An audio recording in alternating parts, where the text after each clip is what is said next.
I was a junior in high school, little naive kid who didn't know anything about the world at all.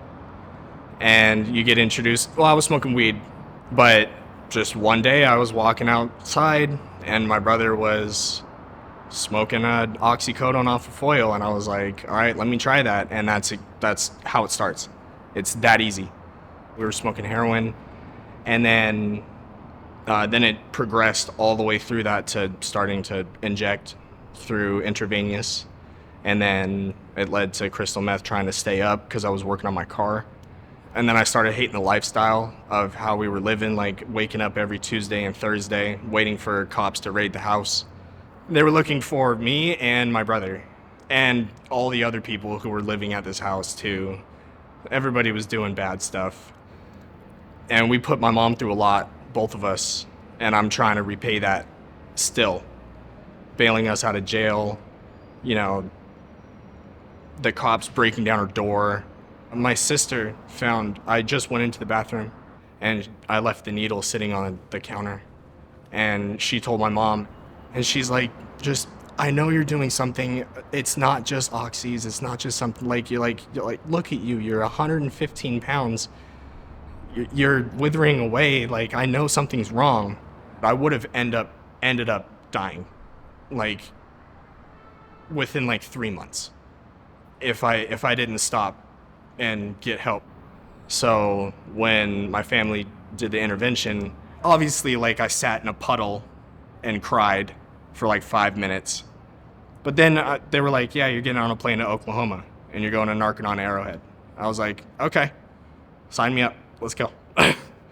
The person who introduced me to what was going on in the program, I sit in the room and they're like, all right, cool, you're going to go through our drug-free withdrawal. And I was like, okay, that's solid.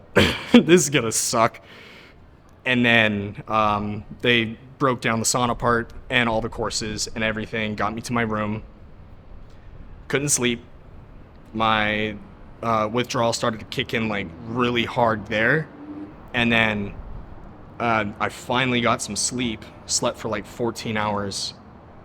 And then I woke up like a brand new person. I jumped up.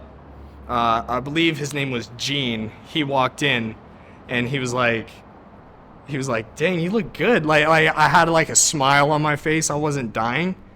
And then it's not just drugs, it's everything. You go over everything of why you got to this position that you're at today and how you're going to change it afterwards.